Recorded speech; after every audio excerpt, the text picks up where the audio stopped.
11:11. It's News Talk on 107.1 The Point. To be alive. It is the Ozarks Best News Talk, 107.1 The Point. You can watch us live at my1071thepoint.com. You can also check us out on the web there, my1071thepoint.com, and see everything that we have. All the interviews that we'll be doing, we'll be posting up later on. It is 6:46 of your morning in West Plains, Missouri, 61 degrees. Also in Thayer at 61, just a little bit south of us here. Now we're going to go ahead to the phone lines. As I promised you a couple days ago, we're going to have a special guest in at 6:45. The Libertarian voice, nationally known as Libertarian Pundit, voice of the Voiceless, Everte Farnell, is joining us. You're on the East Coast, is that correct? I am, yes, sir. All right. Hey, so how are things going over in the on the East Coast? Well, I'm specifically in Florida, and it's a dead heat between Romney and Obama down here. They're going tooth and nail at each other on TV and everywhere else. It's one of those states that could be undecided. Of course, throughout the years, it's been going from one side to the next. And yeah, Romney and President Barack Obama started off his tour yesterday of actually doing his, I guess, Forward America tour. Right. Yeah. Yep. Yeah. He's out drumming up votes. It looks like they are working hard and doing everything going that direction. Now, I'm going to ask you a couple questions here, since the Libertarian Party. There's many other parties that we didn't get a chance to see during the actual debates going on. We had the Republican Party, the Democrat Party, but again, Everte Farnell here speaking with us. Are Libertarians? What about Libertarians? Are they going to support Romney or are they going to support Obama? Well, to be honest with you, I don't think I don't think any Libertarian in good conscience can support either one of them. I mean, look, they're you got the same guy there with a different wrapping around him. It's the same guy with a different suit. On foreign policy, they both want to continue the wars. On economic issues, they both want to continue the Fed and continue devaluing our currency. On civil liberty issues, they both want to reduce civil liberties. They're both statists. They're just different forms of statists. So it's from my point of view, I don't think that any real libertarian can in good conscience support either one of them, because it's the same. They're the same guy. It's just a different suit on them. That is true, and those on the different party tickets. Parties. That's not something what George Washington wanted whenever he established, and he said, I don't want parties. He wanted to do away with parties, but parties help. Specifically, he said, please don't develop two parties that'll tear the country apart. Do you feel that it's kind of tore the country apart in some way, some extent? Well, look at a map with the red and blue all over it. I think it clearly has. There are, look, the civility is gone from politics. The civility from our society is gone, and politics is just a reflection of what's going on in society. But how many people do you know who, because you don't think like them politically, especially during these times of year, every 4 years, it gets almost unbearable to even be around them because you have different political point of views. I know that at the last election, I had a very good friend for 10 years. He and I were wonderful friends, some of the best of friends. But he was a ardent, dyed-in-the-wool Obama supporter, and of course, I don't support either one of the parties. I didn't support Bush, and I don't support Obama. And because I didn't support Obama, we're no longer friends. Not on my side, but we just can't. We can't communicate, because every time we communicate, something political comes up. We're both political junkies, and it just his hackles come out. He can't have a conversation about it, and that's the civility in our society is gone, and as a result, the civility in politics is gone, and that colors everything that's going on. I think that's true, and that leads me to another question on the majority of Americans, let's put it, that can vote, will vote for the Democratic side candidate or the Republican candidate. Do you think the Libertarian or even the other party, the Constitution Party, Green Party, the list goes on, do you think that they split those votes up? Well, I think they do, and I think they should. See, there's this idea that we have to choose one of two. We don't have to choose between Darth Vader and Satan when we're electing a president or when we're electing anybody. It's not necessary. But what we've got to do is we've got to change the thought process of the people who are voting. So see, too many people, when they vote, they say, look, I'd like to vote for Gary Johnson. Look, I'd like to vote for a libertarian. In my heart, I agree with I agree with the idea of keeping government out of everything. I agree with the idea of letting the free markets, letting the free markets run and prosperity. I agree with the idea of stable money. I like that idea. I'd like to see us back on back on the gold standard.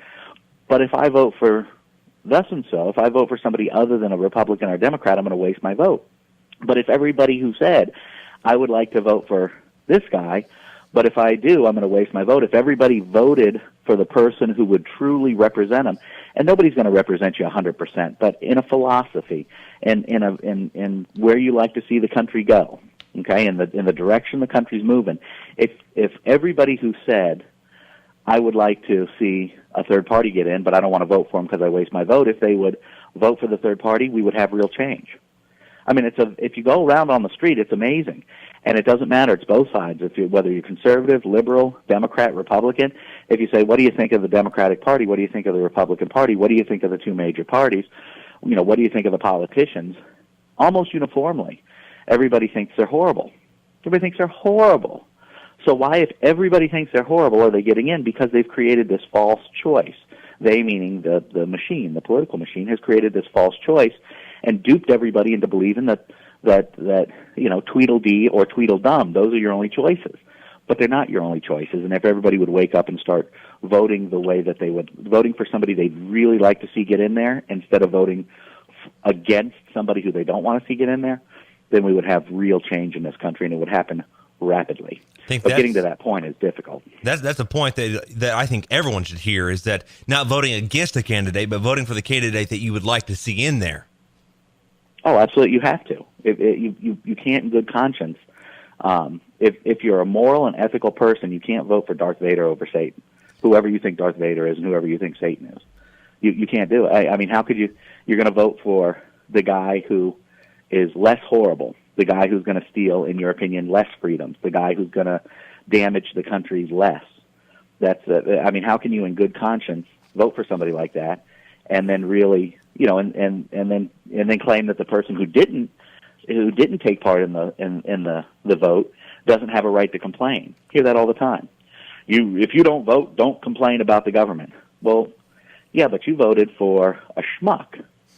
So you don't have the right to complain. I'm going to complain because I refuse to take part in the false choice. I refuse to take part in the charade.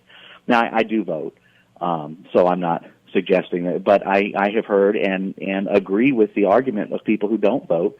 I have heard them make very valid arguments as to why they refuse to take part in the system. And somebody who takes part in the system and votes for either a Republican or a Democrat when they don't really want that person in.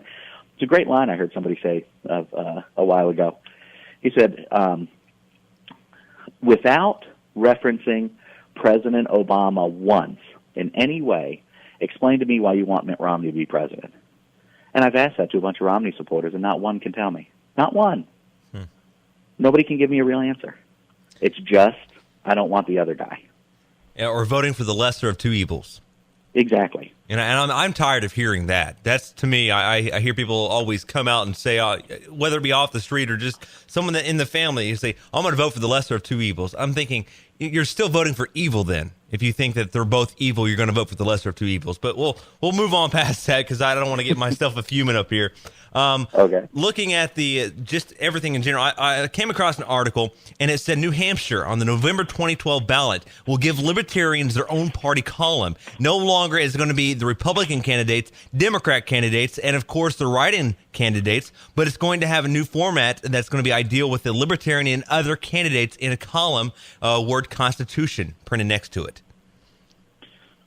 Well, there you go. We are making headway. There is reason to be hopeful. And the trick is, when we're doing this, see, that seems like a small win, but that's actually a huge win. What we've done is we've made a real dent in the armor of the machine, the political machine that runs the country. And the way to continue this is to work at a local level it's difficult to get somebody to get somebody in a third party. And of course, when I say third party, of course we know there's 5 or 6 third parties. I mean, it's just kind of the moniker slapped on anything other than Republican or Democrat. But it's hard to get somebody from these parties to actually win because of the money and the machine and everything that's going on. The money and the power involved in the presidency. I mean, look, if you're a NASCAR driver, you don't run your first race as the Daytona 500. You just don't do it. So what you do is you start getting people in local positions, state legislatures, okay, places where you can really where they really have a chance of winning. So you start getting them into local places. You start getting them to state places. Maybe we get a few governors, who are libertarian. And at some point, it gets to the point where the machine, the establishment, can no longer ignore. When you have 4 or 5 governors, you have people in state legislatures all over the country. You have a bunch of local people at the county level and at the city level. Then they can no longer ignore the movement. Then they have to open up the doors. They opened up the doors for Ross Perot, and he got 20% of the popular vote, scared the bejesus out of them. Then they opened up in Minnesota. They opened up the doors to Jesse Ventura, and he won. So that's why all the doors are locked. That's why all the doors are closed. But in order to get those doors open, we got to start from a grassroots level and go up the ladder. And that's what it takes. We only have just a little less than 2 minutes here remaining. I want to ask you 2 more questions about Paul Ryan, vice presidential candidate with Mitt Romney. Is he really a Tea Party darling he's made out to be? No. All you got to do is look at his voting record, and you can tell that. He's a statist. I mean, he's as bad a statist. He's voting for every big government and big spending thing that comes across.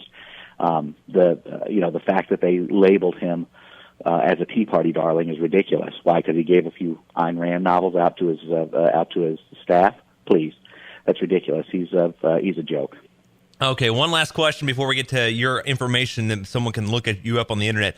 Who won the presidential debate the other night?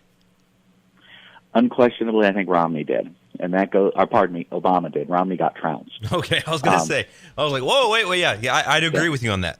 Yeah, and I think that the reason is because it's the same reason why Jerry Springer has been one of the most popular daytime TV shows for 20 years now. Yes, Obama seemed a little less than presidential when he was taking those jabs at Romney, but that's what the public wants to see. That's entertainment. That gets their that gets them, that gives them sound bites they can play on the news, and that'll rally the troops. He'll end up in the long run, he'll end up getting a lot more push from that debate than Romney ever will. Everte Farnell, nationally known political blogger, voice of the Voiceless. He's a libertarian pundit and business philosopher. Thanks for taking time out of your schedule and speaking with us here. How can people get a hold of you if they want to look you up on the internet? They can look me up at EnoughLies.com. EnoughLies.com. EnoughLies.com, yes, sir. Okay, hang on the line. We'll get back with you in just 1 second. It is 6:59 in the Ozarks Best News Talk 107.1 The Point. Who's going to win the election? Obama, Romney, Gary Johnson, Jill Stein, Virgil Goode, Rocky Anderson? The list goes on. It's all up to you and your voice. 107.1 The Point. KBMV. Birch Tree, West Plains. Fox News Radio. I'm Dave Anthony. They have 13 days left to make...